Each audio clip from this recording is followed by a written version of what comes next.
Ụkwụ gị ọwa artificial leg ka ọ bụ normal ụkwụ mmadụ?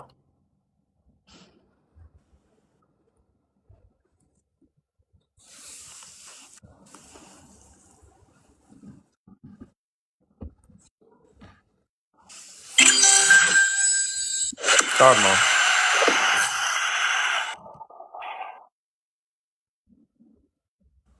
Were kụdị reverse bịa.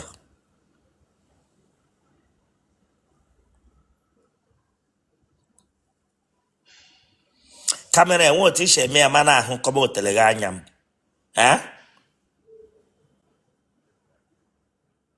Ihe ọ bụ Otele gị?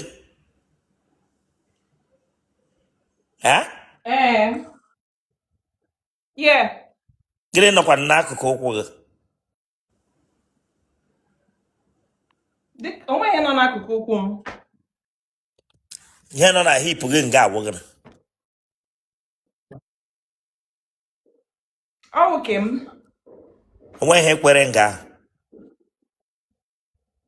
Mba. Onwe. Ị chọrọ ịgbara ọtọ nga? Ị chọrọ ịgba ọtọ nga? Achọrọ m igosi gị ndị ha ga blọk m. Ị chọrọ ịgba ọtọ nga?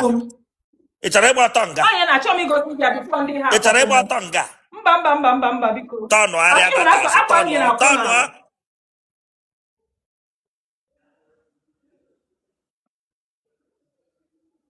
Wepụ aka n'ukwu gị.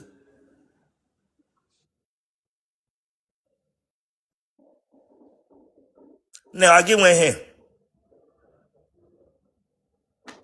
Me. Yeah, mụ nwe. A gị nwe jọg a? Yes.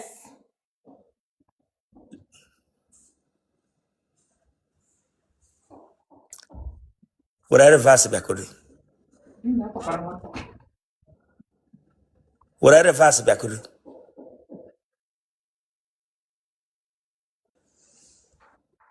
Ozole. Iji ihe anyụ anshị. Yes. Iji eji ihe anyụ nshị. M were the phone.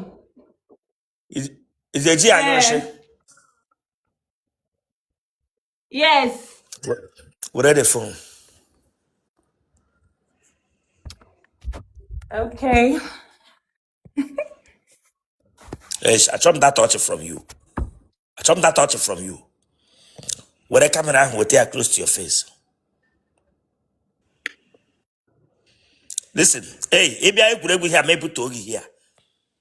Maybe I'm gonna be a man blush, my blush, I get down. My blush, I get down. No, I'm not blushing. I chop that bouquet here. Blushing. But here's a what I can look. No, young week. Oh, Moe.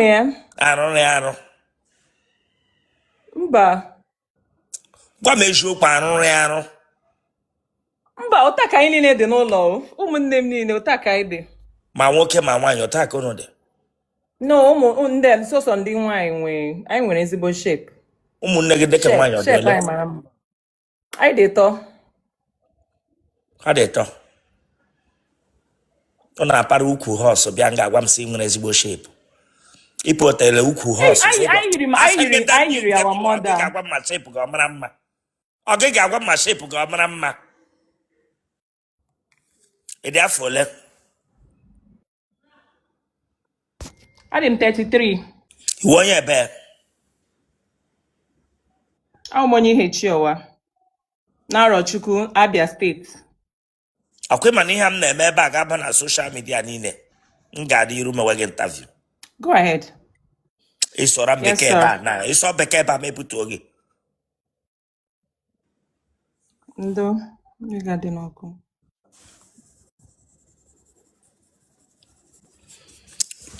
Ebe isi na watch m.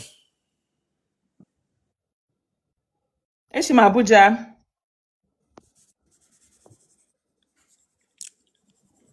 Ezinụlọ isi na ya pụta n'ụdị ole?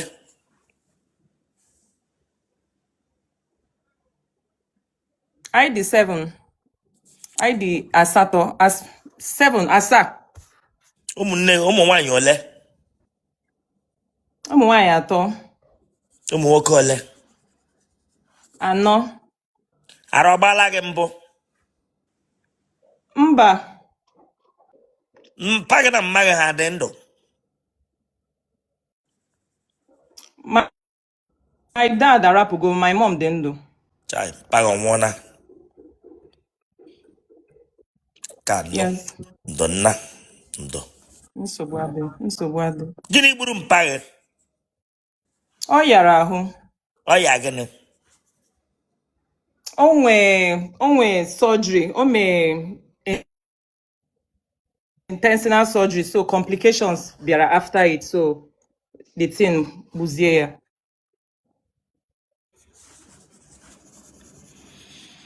Imele nwaanyị na nwaanyị mbụ kemgbe ị pụtara ụwa? Mba. Ebe ị dị 33 years ka ihe iji nọrọ by this age ebe ị chaghị ọcha ewo kọlọ then ị nwere otele ka ihe mere na ilubeghị di ọwa agwa ọjọọ mere ilubeghị di ka ọwụ Ana m agụ akwụkwọ. ịgụghị akwụkwọ? Agụga m akwụkwọ. Ọ ya mere ilube di? Maybe anụ na-asị mmecha ka m cool down. Ọwụ priority m mgbe ahụ. Ugbu a di wụrụla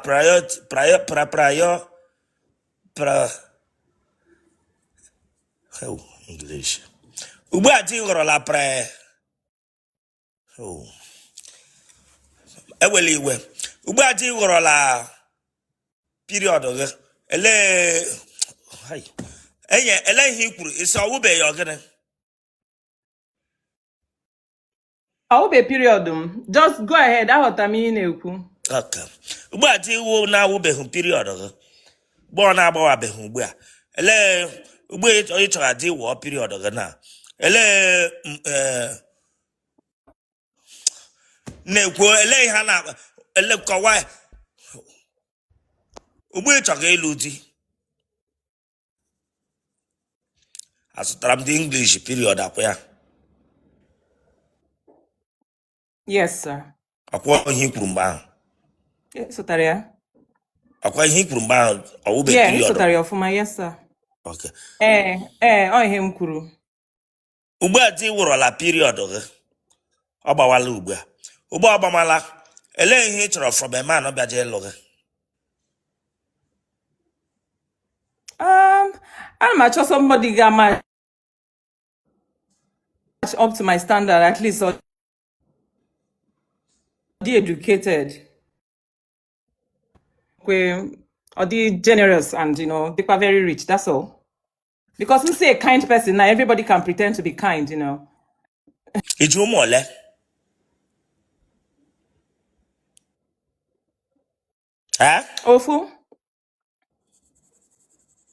Ofu.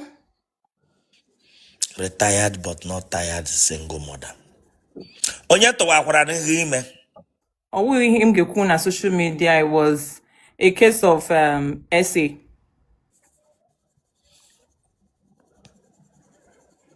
Abara gị n'ike? Yes. Lanya, ịsụ bekee ebe again. Akwa chọrọ iji English mee from.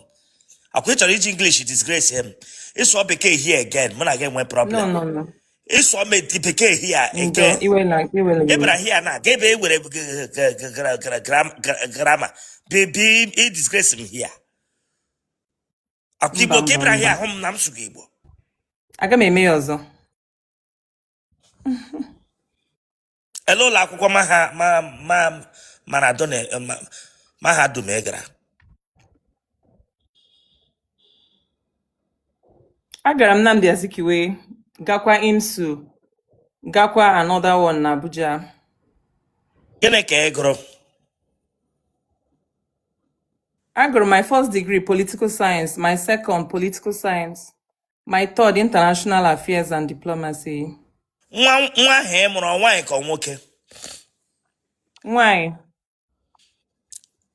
Onye tụwara gị ime ahụ, gịnị ọ ka na-akpa? Mba.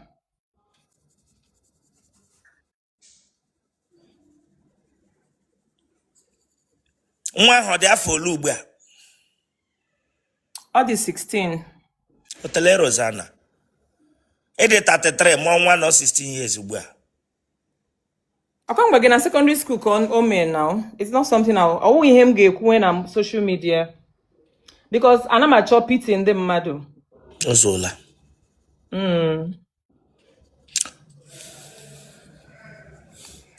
Iji like amụ. Eh. Mgbe ị gbarala akwụla. Never. Ike gọ na-eshi ushi. Mba. Iji akpa aja ike akpụ. Nna akpọ. Mmiri ara ọgbagha gị n'ara.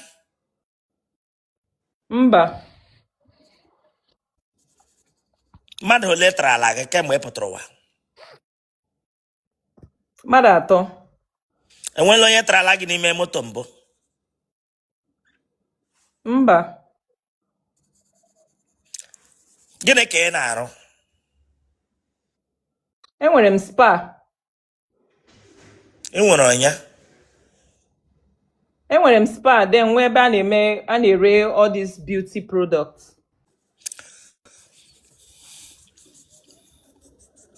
Ịlụ ọdị ka agwa ị ga-awụ ịma ị nwere ọ ga-awụ nwoke chọpụta ka ọ ghara iwesara gị iwe n'ihe awa agwa gị. Ke agwa ịmawa agwa ọjọọ ime ị nwere nọ gị n'ime. I'm like visitors. I'm like ndị mmadụ ịbịa be m without ịgwa m. Ịma ka esi aṅa amụ.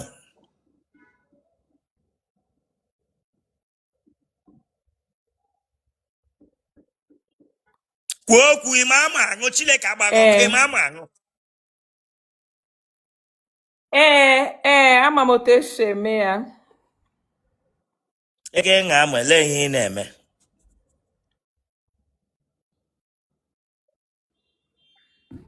Ihe a mwepụta ya na-eshi ya n'imi ka m mara ma ọ na-eshi ishi.